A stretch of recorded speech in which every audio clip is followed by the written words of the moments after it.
ये है हमारा क्वेश्चन नंबर 8 और इसमें दिया है एल समतल में स्थित सभी रेखाओं का समुच्चय है और इसमें संबंध आर इस प्रकार है कि आर जो है वो क्रमित युग्म L1 L2 को अपने अंदर रखता है ना। और L1 जो है वो L2 पर क्या है, लंब है। इस संबंध को बताना है कि आर सममित है परंतु न तो स्वतुल्य है और न ही संक्रामक है। सममित है लेकिन स्वतुल्य नहीं है और संक्रामक नहीं। पहला हम लिखेंगे इसमें स्वतुल्य संबंध के लिए। अब यहां लिखेंगे चूंकि हम जानते हैं कि कोई भी रेखा L1 बिलोंग्स टू L, यानी कोई भी रेखा जो समुच्चय L की है स्वयं पर लंब नहीं होती है। इसका मतलब यह है, अर्थात L1 इज नॉट परपेंडिकुलर, ये perpendicular is not perpendicular to L1 खुद पर, इसलिए L1 does not belongs to R for all the L1 belongs to L। कहने का मतलब है कि जितने भी L1 L2 L3 जितने भी समान अंकों के क्रमिक युग्म बनेंगे उनमें क्या होगा, उनमें ये होगा कि यहाँ पर ये L1 इस संबंध का पालन, इस नियम का पालन नहीं कर रहे। क्यों नहीं कर रहे? क्योंकि कोई भी रेखा स्वयं पर लंब नहीं हो सकती है, कोई भी रेखा स्वयं पर लंब नहीं होती। अगर आप L2 ले लोगे तो भी नहीं होगी। दूसरा, तो इसलिए अपन क्या लिखेंगे, इसलिए R स्वतुल्य संबंध नहीं है। अब हम अगले में चलते हैं सममित संबंध के लिए। सममित संबंध के लिए सममित संबंध की क्या लिख देंगे, माना कि L1 L2 वो कई में है, L में है। L1 L2 belongs to R, इसका मतलब ये हो गया L1 जो है वो L2 पर लंब है, परपेंडिकुलर टू L2। जहां पर सारे L1 और L2 जो है वो कहां से ली गई है, समुच्चय L से ली गई है।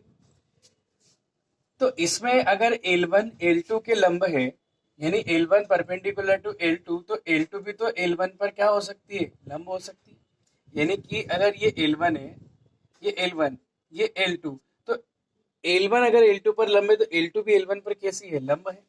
जहां पर सारे L1 L2 जो है हमने समुच्चय L से लिए हैं, तो यहाँ आ जाएगा L2 L1 जो होगा वो R में होगा।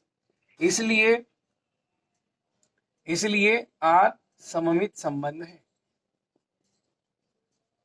संबंध। तीसरा, संक्रामक संबंध के लिए। संक्रामक संबंध के लिए माना कि L1 L2 R में है, इसका मतलब क्या हो गया, L1 जो है वो लंब है L2 पर, तथा हम लिखते हैं L2 L3 वो R में है, तो L2 लंब है किस पर, L3 पर। अब चित्र से देखिए कि अगर मान लीजिए ये L1 है और ये क्या हो गया आपकी L2, तो इस पर लंब जो रेखा होगी वो ऐसी बनेगी, ठीक है ना, L3, यहाँ 90 डिग्री का एंगल बनेगा। तो यहाँ लिखेंगे अपन L1 जो है वो लंब है L2 पर, L2 जो है वो L3 पर लंब है, परंतु यहाँ आ जाएगा कि L1 लंब नहीं है, L1 L3 के कैसी है, समांतर है। तो परंतु L1 लंब नहीं है, यहाँ आप इसे लिख सकते हैं L1 L3 पर या L1 L3 पर लंब नहीं है, इसलिए अर्थात यहाँ आ जाएगा L1 L3 का जो क्रमिक युग्म बनेगा R में नहीं होगा, इसलिए R क्या नहीं होगा, R संक्रामक संबंध नहीं है। ठीक है, तो ये हमारा जो है ये हो गया हमारा क्वेश्चन नंबर यहाँ पर 8। अब हम बात करते हैं क्वेश्चन नंबर 9 की, एक्सरसाइज 1 प्रश्न वाली 1B के प्रश्न क्रमांक 9 की। ये हमारे सामने क्वेश्चन नंबर 9 है। एक परिवार में बच्चों का समुच्चय है तथा इसमें संबंध आर इस प्रकार परिभाषित है कि एक जब क्रमित युग्म आर के अंदर ए भी आएगा, ए कोमा बी, तो ए भाई है बी का, इसको प्रदर्शित करता है। सिद्ध करना है आर संक्रामक है परंतु स्वतुल्य सममित नहीं। स्वतुल्य के लिए हम जानते हैं कि समान अंकों के क्रमित युग्म समान अवयवों के क्रमित युग्म आते हैं। यहां बात करेंगे सबसे पहले क्या होगा यदि हम क्रमित युग्म ए ले लें। मान लीजिए प्रत्येक बच्चा समुच्चय ए से लिया गया है, अगर वो दोनों एक जैसे हो तो क्या होगा। तो अगर दोनों एक जैसे अगर अपन अवयव ले लें तो इसका मतलब ए खुद का भाई है, ए है ना, दोनों का मतलब ए खुद का भाई है। तो एक बात समझ में आती है कि ए कोई भी स्वयं का भाई नहीं हो। मैं खुद का भाई कैसे होऊंगा ये आप भी जानते हैं। तो यहाँ पर अपन लिख सकते हैं वो भाई। अलग बात है जब हम बात करते हैं कभी पिक्चर में देखते हैं तो वहां आता है अपन को भाई बोलते हैं, तो अपन को भाई बोलते हैं वो संबंध यहाँ नहीं आएगा। वो गुंडे की भाषा में अपन बात करते हैं ना, गुंडे लोगों की भाषा में, तो वो भाई यहाँ पे संबंध नहीं। आप उठा के बोल दो कि यहाँ पर जब हम पिक्चर देखते हैं तो उसमें कहते हैं कभी कभी कि नहीं अपन तो भाई है, तो वो अपन भाई वाला काम यहाँ नहीं होगा। यहाँ क्या बात होगी कि स्वतुल्य संबंध के लिए क्या होगा कि हम लिखेंगे चूंकि कोई भी व्यक्ति स्वयं का भाई नहीं हो सकता है, इसलिए प्रत्येक बच्चा या प्रत्येक अवयव ए जो कि समुच्चय यानी प्रत्येक बच्चा कहां से लिया अपन ने ए के लिए जो ए होगा है ना समान अवयवों का आर में नहीं होगा, इसलिए आर स्वतुल्य संबंध होगा कि नहीं होगा, नहीं। दूसरा हम लिखते हैं यहाँ पर सममित संबंध के लिए।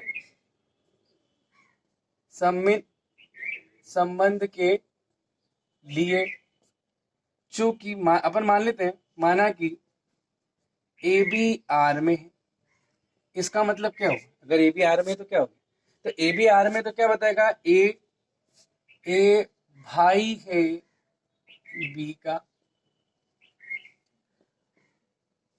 अब यहां पर अगर अपन लिखें ध्यान दीजिए ए भाई है क्या हो गया बी का भाई, ए भाई है मतलब बी के बारे में कुछ भी पता नहीं, ए भाई है बी का। तो ऐसा भी हो सकता है कि बी जो है वो भाई हो ए का, यानी बी भाई भी हो सकता है, या ऐसा भी तो होता है कि बी बहन भी हो जाए, तो ए भाई होगा तो बी, यहाँ पर बी के बारे में कुछ भी स्पष्ट नहीं है, यहाँ पर बी बहन भी हो सकती है। तो यहाँ क्या लिख सकते हैं कि बी ए का भाई या बहन हो सकती है, या अपन यहाँ लिखते हैं डायरेक्टली इस तरीके से कि बी ए की बहन भी हो सकती है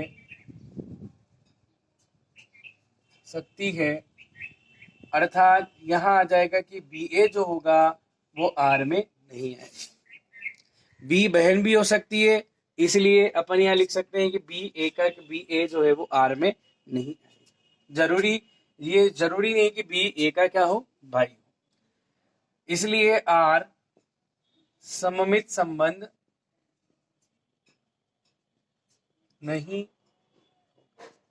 तीसरा हम लिख दे संक्रामक संबंध के लिए, संक्रामक संबंध के लिए माना कि ए बी आर में है, इसका मतलब हो गया ए भाई है बी का, तथा एक और मान लिया कि बी सी आर में है तो बी भाई है सी का। समझ में आ रही बात आपको।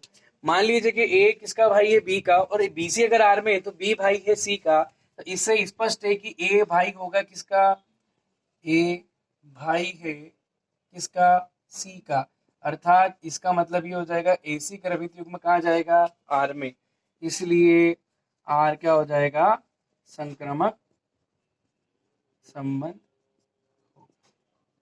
ठीक है, इसलिए आर जो होगा वो क्या होगा, आपका संक्रामक संबंध होगा। तो इस प्रकार से हम यहाँ बात करते हैं कि ये पूरी प्रश्नावली 1B जो है ये हमारे यहाँ पर क्या हो जाती है, समाप्त हो जाती है। ठीक है, अब इनके क्वेश्चन को अच्छे से रिवीजन करिए, सारे अपने पास क्वेश्चन जो है बहुत अच्छे IMP क्वेश्चन हैं। ओके